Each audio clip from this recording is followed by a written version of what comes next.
बिस्मिल्लाहिर्रहमानिर्रहीम, अस्सलाम वालेकुम guys, welcome back to RKB trading world 2.0। कैसे हैं जी? उम्मीद है खैरियत होंगे। आप जहां भी हो अल्लाह आपको अपनी मान में रखे। आज मौजूद है स्मार्ट मनी कॉन्सेप्ट के ऊपर, और आज के इस एपिसोड के अंदर हम लोग स्मार्ट मनी कॉन्सेप्ट क्या होता है, किस तरीके से इसके ऊपर ट्रेड ली जाती है, इसका मतलब क्या है, और स्मार्ट मनी कॉन्सेप्ट्स होते क्या हैं, ठीक है। उसके ओपोजिट जो है जो होते हैं रिटेल ट्रेडर्स, वो क्या होते हैं, ये सारी चीजें आज इस एपिसोड के अंदर हम लोग सीखेंगे। लेकिन जस्ट इसी एक वीडियो को देख के आपने अपने स्टॉप लॉस वगैरह नहीं लगा लेने, एंट्रियां नहीं ले लेनी या स्कैल्पिंग करने नहीं लग जाना, ठीक है। इस वीडियो के अंदर जस्ट हम लोग समझेंगे कि स्मार्ट मनी कॉन्सेप्ट जो है वो होता क्या है। इसके अंदर बहुत सारी चीजें आ जाती हैं। पहले नंबर पे आता है ब्रेकआउट स्ट्रक्चर, ठीक है, ब्रेकआउट ऑफ स्ट्रक्चर। उसके बाद आता है चेंज ऑफ करेक्टर, फिर आता है डिमांड, उसके बाद आता है फेयर वैल्यू गैप, और उसके बाद आता है ऑर्डर ब्लॉक। यानी कि ये सारी चीजें स्मार्ट मनी कॉन्सेप्ट का हिस्सा है। इनको एनालाइज करके इनके अंदर ट्रेड लिया जाता है। ये सारी चीजें मैं इनकी एक प्लेलिस्ट बना के स्मार्ट मनी कॉन्सेप्ट के नाम की ये सारी वीडियोस एक एक करके उसके अंदर मैं अपलोड कर देता हूं। तो आपने क्या करना है कि उस प्लेलिस्ट के अंदर इस सारे कोर्स को, जो कि बिल्कुल फ्री होगा, आप इसको वॉच कर लेंगे बिल्कुल आसान अल्फाज के अंदर। सबसे पहले समझ लेते हैं कि स्मार्ट मनी कॉन्सेप्ट क्या होता है। देखिए, स्मार्ट मनी एक होता है मार्केट के अंदर, एक नंबर पे आ जाते हैं रिटेल ट्रेडर और दूसरे नंबर पे आ जाते हैं स्मार्ट मनी कॉन्सेप्ट, ठीक है।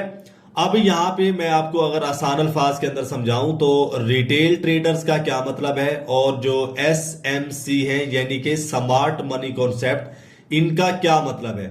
रिटेल ट्रेडर के अंदर देखें आप और मैं आ जाते हैं, यानी कि जो लोग $500 की इन्वेस्ट कर रहे होते हैं, 1000 की कर रहे होते हैं, ज्यादा से ज्यादा $20,000 की कर रहे होते हैं, या $10,000 की वो इन्वेस्ट कर रहे होते हैं, इनको बोलते हैं रिटेल ट्रेडर, ठीक है। अब ये जो रिटेल ट्रेडर्स होते हैं, ये लोग यानी कि एक कैंडल को भी मूव नहीं कर सकते, ना बाय साइड कर सकते हैं ना सेल साइड कर सकते हैं। अब देखिए कि इतनी बड़ी इन्वेस्टमेंट्स आ रही होती हैं हर ट्रेंड के अंदर, ग्राफ के अंदर, और यानी कि कैंडल्स के अंदर, तो मुमकिन नहीं है कि $5,000 से या $10,000 से उनको हम लोग मूव कर सकें, ऐसा नहीं होता। लेकिन जो स्मार्ट मनी कॉन्सेप्ट होते हैं, स्मार्ट मनी कॉन्सेप्ट को आप समझते हैं कि स्मार्ट मनी रिटेल ट्रेडर के मुकाबले में स्मार्ट मनी कॉन्सेप्ट कौन होते हैं। स्मार्ट मनी कॉन्सेप्ट होते हैं बड़े बड़े बिजनेसमैन हो गए, बैंक्स हो गए, उसके अलावा यानी कि जो बड़े बड़े इन्वेस्टर होते हैं, बैंक लगा लें आप, ठीक है, जो कि इन ग्राफ्स के अंदर इन्वेस्ट कर रहे होते हैं। एक हो गया रिटेल ट्रेडर, एक हो गया बैंक, ठीक है। बैंक और बड़े बड़े जो इन्वेस्टर हो गए, बिजनेसमैन हो गए, तो लाइक फैक्ट्रियों के मालिक हो गए। मैं आपको आसान अल्फाज के अंदर समझा दूं, क्योंकि काफी ज्यादा बिगिनर्स लोग भी जुड़े होते हैं हमारे साथ। उनको बोलते हैं हम लोग SMC, ठीक है। अब वो क्या करते हैं, वो ट्रेंड को मूव करने की सलाहियत रखते हैं, ट्रेंड को मूव करने के लिए एक बड़ी इन्वेस्टमेंट रखते हैं। अब मैं आपको एक छोटी सी मिसाल दे देता हूं कि मार्केट जो है, मार्केट मिसाल के तौर पे थी इस वाले पॉइंट के ऊपर, ठीक है, इस वाले पॉइंट के ऊपर मार्केट थी। थोड़ा कलर चेंज कर लेते हैं इसका ताकि आसानी हो आपको देखने में।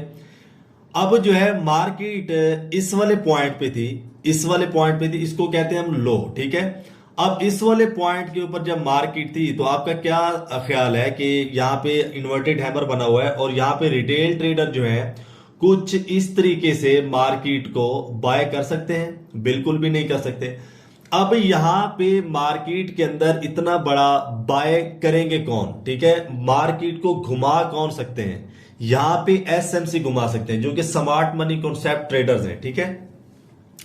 अब जो स्मार्ट मनी कॉन्सेप्ट ट्रेडर्स है वो काम जो है किस तरीके से करते हैं, और हम उनको किस तरीके से कॉपी कर सकते हैं, ठीक है।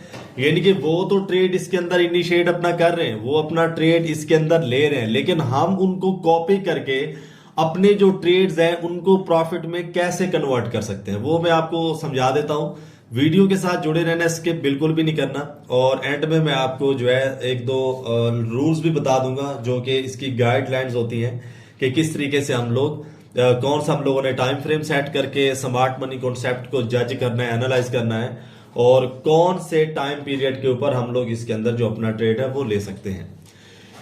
अब यहां पे देखें कि मार्केट के अंदर पहला यहाँ पे लो बनाया मार्केट ने, उसके बाद हाई बनाया, फिर यहाँ पे लो बनाया, ठीक है। उसके बाद यहाँ पे क्या हुआ, फिर से यहाँ पे हाई बना, फिर लो बना, फिर हाई बना।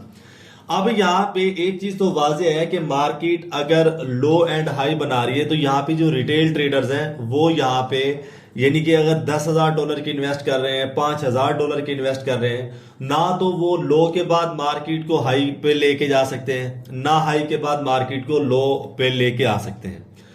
ये हो गया यानी कि रिटेल ट्रेडर और एसएमसी के अंदर यानी कि फर्क, स्मार्ट मनी कॉन्सेप्ट क्या होते हैं और वो ट्रेड किस तरीके से करते हैं। अब आ जाता है कि ये लोग ट्रेड कौन से टाइम फ्रेम के ऊपर करते हैं। देखिए हम लोग यानी कि जो एक रिटेल ट्रेडर होता है वो क्या करता है, 5 मिनट का यानी कि कैंडल का टाइम रखेगा, या वो रखेगा 1 मिनट का रख लेगा, ठीक है, या वो क्या करेगा 10 मिनट की कैंडल कर लेगा। अब यहां पे आ जाता है कि जो स्मार्ट मनी कॉन्सेप्ट है वो कौन सा यानी कि टाइम फ्रेम लेके चलते हैं मार्केट के अंदर। तो टाइम फ्रेम जो है, जो आपने स्मार्ट मनी कॉन्सेप्ट को एनालाइज करेंगे जब आप लोग के स्मार्ट मनी कॉन्सेप्ट कहां पे है, ठीक है, देखा जाता है ना, जैसे कि यहाँ पे है इन्वर्टेड हैमर बना हुआ है, यहाँ पे क्या हुआ मार्केट ने मूव किया यहाँ पे बाय साइड, उसके बाद यहाँ पे देखें हैमर बना हुआ है, हैमर के बाद मार्केट ने मूव किया यहाँ पे बाय साइड। तो उसके बाद यहां पे हम लोगों ने जब एनालाइज करना है कि स्मार्ट मनी कॉन्सेप्ट को जब भी हम लोगों ने फाइंड करना है कि वो कहां पे, जैसे कि यहां पे देखें शूटिंग स्टार बना, उसके बाद यहां पे अगेन शूटिंग स्टार बना, तो यहां पे मार्केट ने हाई के बाद यहां पे लो मारा। तो यहां पे स्मार्ट मनी कॉन्सेप्ट जो होते हैं उनकी यहां पे एंट्रियां होती हैं, ठीक है। और जैसे कि स्टार्टिंग में मैंने आपको बताया कि इसके अंदर ब्रेकआउट ऑफ स्ट्रक्चर आ जाता है, उसके बाद फेयर वैल्यू गैप आ जाता है, डिमांड जोन, सप्लाई जोन, उसके बाद यानी कि चेंज ऑफ करैक्टर आ जाता है, उसके बाद ऑर्डर ब्लॉक हो जाता है, ऑर्डर ब्लॉक आ जाता है। तो ये सारी चीजें इंशाल्लाह ताला एक यानी कि प्ले लिस्ट के अंदर मैं सारी चीजें अच्छे से एक्सप्लेन करके वीडियो बना के इनको मैं प्ले लिस्ट के अंदर जोड़ दूंगा, ठीक है। ब्रेकआउट ऑफ स्ट्रक्चर ये क्या होता है, ये सारी चीजें इंशाल्लाह ताला। अब यहां पे समझ लेते हैं कि टाइम फ्रेम हम लोगों ने यहां पे कौन सा सेट करना है। टाइम फ्रेम हम लोग एसएमसी को एनालाइज करने के लिए सेट करेंगे, या तो 4 आवर का करेंगे या हम लोग 1 डे की कैंडल रखेंगे, ठीक है। 1 डे की कैंडल के ऊपर भी हम लोग एनालाइज कर सकते हैं, इनको कॉपी कर सकते हैं, और जो 4 आवर कैंडल है उसके ऊपर भी कर सकते हैं। अब इसकी एक और मैं छोटी सी आपको मिसाल समझा देता हूं कि स्मार्ट मनी कॉन्सेप्ट और जो यानी कि रिटेल ट्रेडर्स हैं इनकी एक और मैं आपको छोटी सी मिसाल समझा देता हूं कि अक्सर औकात आपने देखा होगा कि मार्केट के अंदर जब मार्केट सेल साइड जा रही होती है, ठीक है, मैं यहां पे थोड़ा सा आपको मार्कर की मदद से समझा देता हूं। मार्केट यानी कि कुछ इस तरीके से बाय कर रही होती है, इसको कहते हैं ब्रेक आउट ऑफ स्ट्रक्चर, इसको भी कह सकते हैं। उसके बाद क्या होता है कि मार्केट पीछे किसी भी किस्म का सपोर्ट नहीं होता, लेकिन यहां पे जो एक लेवल है इसको कहेंगे ब्रेक आउट ऑफ स्ट्रक्चर, ठीक है।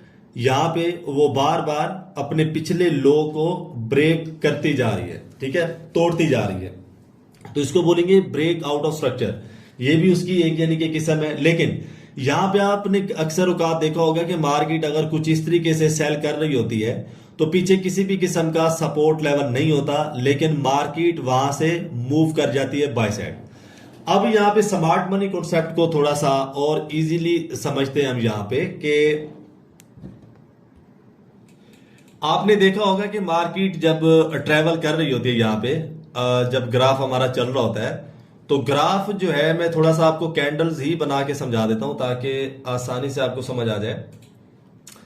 आपने अक्सर देखा होगा कि मार्केट जब ट्रेवल कर रही होती है तो वो यानी कि ऐसा नहीं होता कि वो इस तरीके से सीधा सीधा यहाँ पे बाय कर जाती है, सही है, यानी कि इस तरीके से चली जाती है। मार्केट इस तरीके से कभी भी ऊपर नहीं जाती। हाँ, लेकिन एक चीज है कि मार्केट अगर यानी कि इस तरीके से अगर बाय करती भी है तो वहां पे आपको क्या नजर आता होगा, वहां पे आपको सेल साइड की कैंडल्स भी नजर आती होंगी, ठीक है। सेल साइड की कैंडल्स के बाद क्या होता होगा, फिर यहाँ पे बायर्स एंट्री लेते हैं, उसके बाद मार्केट यहाँ पे क्या करती है, बाय करती है। लेकिन यहाँ पे मैं आपको थोड़ा सा ग्राफ ये बना के समझा देता हूं ताकि आपको समझने में आसानी हो। मैंने बात की थी कि मार्केट के अंदर अक्सर औकात ऐसा होता है कि मार्केट सेल साइड आ रही होती है, ठीक है, पीछे किसी भी किस्म का सपोर्ट लेवल नहीं होता, लेकिन मार्केट वहां से बाय हो जाती है, मूव हो जाती है। अब जिस पॉइंट से बाय करती है मार्केट, इस पॉइंट से मार्केट ने बाय किया था, तो यहां पे कौन मौजूद थे? ठीक है, मान के चलते हैं कि 4 आवर की कैंडल्स थी, यहां पे किसी भी किस्म का पीछे कोई सपोर्ट लेवल नहीं था। तो यहां पे कौन सी ऐसी, यानी कि कौन सा ऐसा प्राइस मौजूद था, या कौन से ट्रेडर्स ऐसे मौजूद थे जिन्होंने यहाँ पे प्राइस को मूव किया? यहाँ पे स्मार्ट मनी कॉन्सेप्ट ही मौजूद है, SMC। ठीक है, क्योंकि वही जब ऑर्डर ब्लॉक उनके यहाँ पे लगे होते हैं, उनकी इन्वेस्ट यहाँ पे पड़ी होती हैं, तो यहाँ पे क्या होता है कि जब मार्केट यहाँ पे पहुंचती है तो मार्केट कर जाती है बाय साइड यहाँ पे मूव। ठीक है, तो हम लोगों ने यानी कि किस तरीके से इनको एनालाइज करके, मैं अगेन आपको बता दूं कि जस्ट इसी वीडियो को देख के आप लोगों ने ट्रेड के अंदर नहीं चले जाना कि ट्रेड यानी कि लगाना स्टार्ट कर दें कि स्मार्ट मनी कॉन्सेप्ट हमें समझ आ गया है। इसकी सारी चीजें इंशाल्लाह ताला मैं प्लेलिस्ट के अंदर अपलोड करूंगा, जिसके अंदर मैं अगेन आपको बता दूं ब्रेक आउट ऑफ स्ट्रक्चर आता है इसके अंदर। ठीक है, उसके अंदर उसके बाद आता है चेंज ऑफ कैरेक्टर आ जाता है, डिमांड जोन आ जाता है, सप्लाई जोन आ जाता है, ऑर्डर ब्लॉक आ जाता है, उसके बाद आ जाता है फेयर वैल्यू गैप। ये सारी एक एक, यानी कि अगर मैं देखें ये सारी चीजें एक ही वीडियो के अंदर समझा देता तो मिनिमम कोई 1 आवर लग जाता है, 1 घंटे की वीडियो हो जाती। तो ये सारी चीजें इंशाल्लाह ताला स्टेप वाइज हम लोग सीखेंगे। उसके बाद स्मार्ट मनी कॉन्सेप्ट के अंदर हम लोग अपना ट्रेड बनाना स्टार्ट करेंगे। उसके बाद एक और चीज मैं यहाँ पे ऐड कर दूं आपको कि अक्सर औकात ऐसा होता है कि हम लोग पहले कि जैसे कि हम लोग जो रिटेल ट्रेडर्स होते हैं, रिटेल ट्रेडर क्या करते हैं कि वो ट्रेड लेंगे कैंडलस्टिक पैटर्न के ऊपर, सपोर्ट रेजिस्टेंस के ऊपर, SNRs के ऊपर, जैसे कि हम और आप लेते हैं। यानी कि इन्वेस्ट छोटी होती है, $500 होगी, $1000 होगी। हम लोग क्या करते हैं कि हम लोग रेजिस्टेंस लेवल के ऊपर ले ली, सपोर्ट लेवल के ऊपर ले ली, SNR लेवल के ऊपर ले ली। ये रिटेल ट्रेडर करता है। लेकिन जो स्मार्ट मनी कॉन्सेप्ट है वो कहां पे ट्रेड लेता है वो मैंने आपको बता दिया है। ब्रेकआउट ऑफ स्ट्रक्चर है, चेंज ऑफ कैरेक्टर है, ऑर्डर ब्लॉक है, इन सारी चीजों को फॉलो करते हुए वो अपना जो ट्रेड है वो इनिशिएट करते हैं। आई होप कि आपको समझ आ चुकी होगी। और नेक्स्ट जो एपिसोड है इंशाल्लाह ताला डेली बेस पे, जब तक ये हमारा सीजन कंप्लीट नहीं होता, यानी कि डेली हम लोग इसके ऊपर एक वीडियो लाएंगे। और जो नेक्स्ट हमारी वीडियो आएगी वो आएगी ब्रेक आउट ऑफ स्ट्रक्चर के ऊपर। ठीक है, उसके बाद कर देंगे change of character, demand zone, supply zone, fair value gap के ऊपर। तो ये सारा इंशाल्लाह ताला कोर्स कंप्लीट हो जाएगा। उसके बाद जो है स्मार्ट मनी कॉन्सेप्ट के ऊपर हम लोग जो ट्रेड है वो इनिशिएट करने के लिए तैयार हो जाएंगे। और एक और चीज मैं बता दूं कि कोई भी स्ट्रैटेजी है, चाहे स्मार्ट मनी कॉन्सेप्ट की है, सपोर्ट रेजिस्टेंस की है, SNR की है, 100% नहीं होती। लॉस तो होता ही है। ठीक है, कोई 90% होती है तो कोई 95 होती है, तो 5% या 10% लॉस होने के चांसेस होते हैं। लेकिन हमने क्या करना है कि अपने आप को बेहतर करने के लिए इन सारी चीजों को हमने एनालाइज करते रहना है और प्रैक्टिस करती रहनी है। तो मिलते हैं नेक्स्ट एपिसोड में। अगर कोई सा भी सवाल हो तो ये व्हाट्सएप नंबर आ रहा है, ठीक है, इसके ऊपर आप राब्ता करके अपना जो सवाल है वो पूछ सकते हैं। मिलते हैं नेक्स्ट एपिसोड में। अपना बहुत सारा ख्याल रखिएगा। फी अमानिल्लाह, अल्लाह हाफिज।